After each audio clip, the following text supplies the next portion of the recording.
Great to see you, Sonia. It's been a while. How are you? Good. So we have Mr. Rooker. So we have done the paperwork for a deferred. You have what?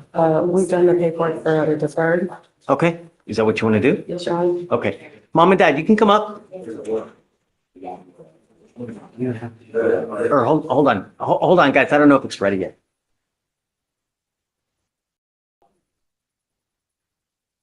You okay? It's regular supervisions. For what? Fernandez. He was selected professional chief and he's trying to post the on. They have it as a label if he has to.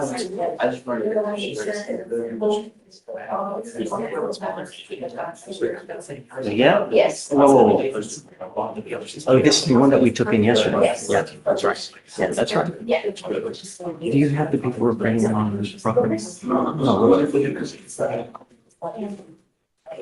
All right. Come on up, guys.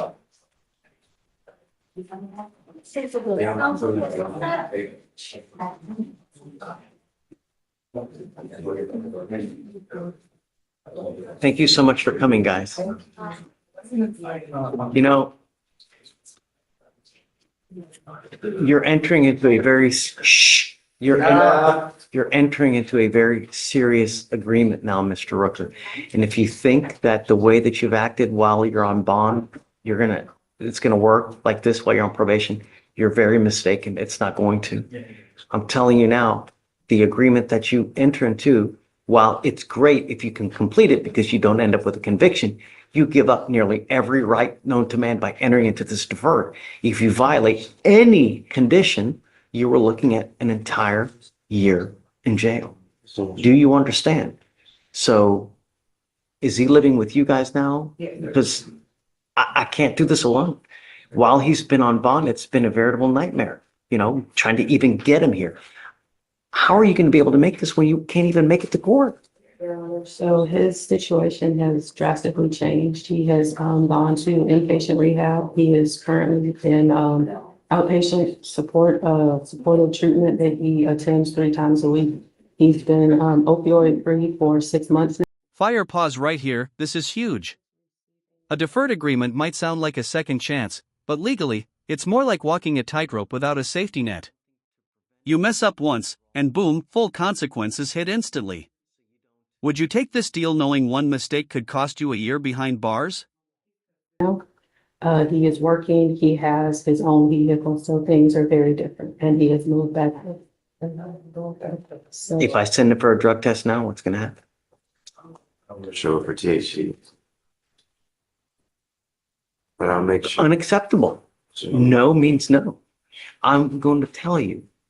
I want to send him to TRAS today. If you test positive one more time for anything, you will be looking at an inpatient rehab facility in the jail. It's a minimum of 9 to 10 months. If you respond well to treatment, you could be in there for about 1.5 years. If you continue to use. And I don't care what it is, whether it's CBD, whether it's oil, whether it's a vape pen, whether it's pills, whether it's a joint, I don't care. No means no. Do you understand? Mind over matter is what it amounts to. I cannot comprehend how you can let this thing take a hold of you so much so that everything else falls by the wayside. Mind over matter. That's what it's about. And if you ever have the feeling where I'm going to use, you either get in contact with us, you get in contact with probation, you get in just if you use, it could very well cost you about 1.5 years of your life next time. Do you understand? Flushed face, this judge is not playing. Notice how he shuts down every loophole: CBD, vape, pills, nothing slides. This isn't just about rules, it's about control and accountability. But here's the real question: is mind over matter enough when addiction is involved? Yes, sir. Your Honor, he is receiving Suboxone is only something to prevent withdrawal, so you don't go through the madness of withdrawal. He's Oh. he's consistently on it for his outpatient treatment because his habit was so bad. What was the drug of choice? Oxy? Practicing is fentanyl. You know that all you need is the little amount of your pinky, and it kills you. I can't tell you how many people we've had here that continue to take the pills, continue to take it because the tolerance builds up and you end up killing yourself because you put your lungs to sleep. That's what you do. Not to mention, how are you? It's expensive to even do this. How are you even getting the money to do it? Are you working? Sorry. What do you do? Reception. Did you graduate from high school? Yes, sir. He's living with you now? Yes. Okay. While he's on probation, he must stay living with you guys. Okay. And I think that it's probably a good idea to have a curfew while he's on probation so that he's not out in the middle of the night. You are not allowed to hang out with any of your old friends. You know, you hang out with the wrong crowd, you're going to end up doing the same thing. We currently have him on the curfew. Now it'll be a part of the probation though, so that he has to adhere to it. And will adhere to we can make it a condition. Anything that you want, we can put it on there as well. So no weapons. If you know of a certain person that he's not supposed to hang around with, let us know. We can make that a part so he's not hanging around with these people.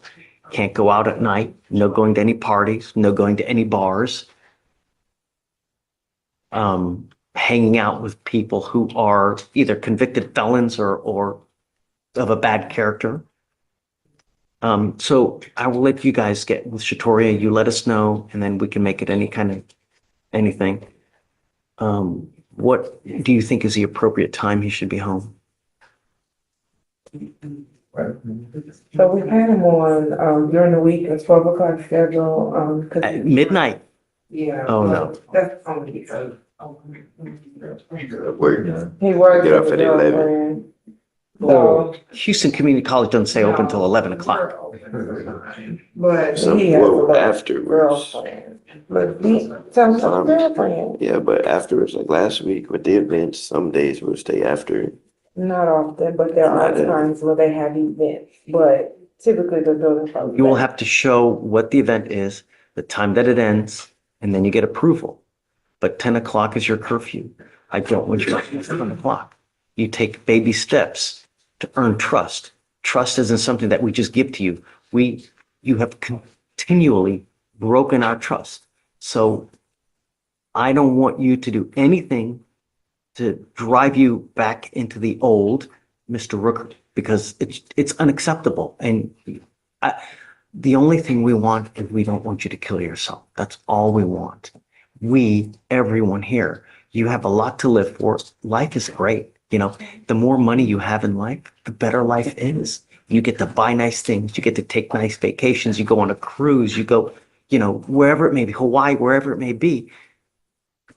But that only happens with money. And you get money with education and with knowledge, not what you've been doing. The agreement that you have worked out is a 13-month deferred. This is a type of probation that, like I said, if you complete successfully, you do not end up with a conviction on your record. But like I said, you give up the right to a trial, compel witnesses to testify on your behalf, confront, cross-examine your accusers, right to be arraigned. You give up the right to appeal. So once you enter into this agreement, you are stuck with this until you either complete it successfully or you violate. You violate this agreement. Balance scale, and here's the trade-off: most people don't realize you avoid a conviction, but you give up major legal rights: no trial, no appeal, no fighting back later. It's a gamble on your own behavior. So what would you choose, risk a trial or bet everything on staying perfect for 13 months? Going to issue a warrant. I'm going to put you in custody, bring you back out, and we're going to talk about what you did to violate. And if you could be looking at an entire year. Do you understand? For you to complete this successfully, you must do a TRAS. This is an evaluation to see what other conditions you may need. If they assess supportive outpatient treatment, if they assess inpatient treatment, I don't know. But you understand. No drugs, alcohol, random testing, $100 one-time donation to the family violence provider. Just do Houston Area Women's Center. No weapons. And no harassing, threatening, or abusive contact with Guajardo.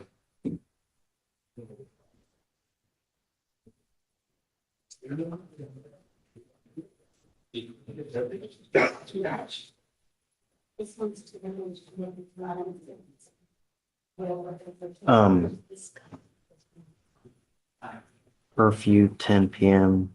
to 6 a.m. You must also do what's called the Batters Intervention Prevention Program. This is an 18-week class that you must go once a week for 18 weeks. Do you understand? The worst possible thing you can do is just take off. That's an immediate warrant. We can always work through any problems. And it's never about the money. I don't care about the money. It's you doing what you're saying you're going to do, staying out of trouble, and be nice. It's not hard, especially with these probation officers. You go to a probation officer, you make your appointment at 3:30 in the afternoon, you go over there, they're already going to be stressed out because they deal with all these other people. You go in there with a bunch of issues, it's probably not going to go well. You understand? Anything else you think that we should address? I'm going to waive all the fees, so it doesn't have to pay for anything.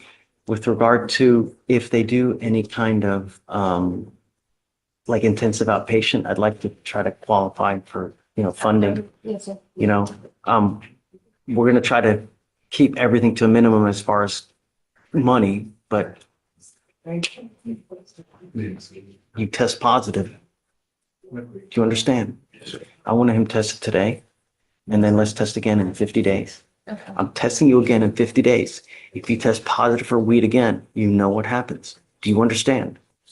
How do you plead to this offense? Guilty or not guilty? I'm not going to find you guilty, Mr. Rooker. I'm going to withhold that for 13 months. As part of this agreement, the assault is going to be the assault is dismissed, right? Yes, Your Honor. Yes.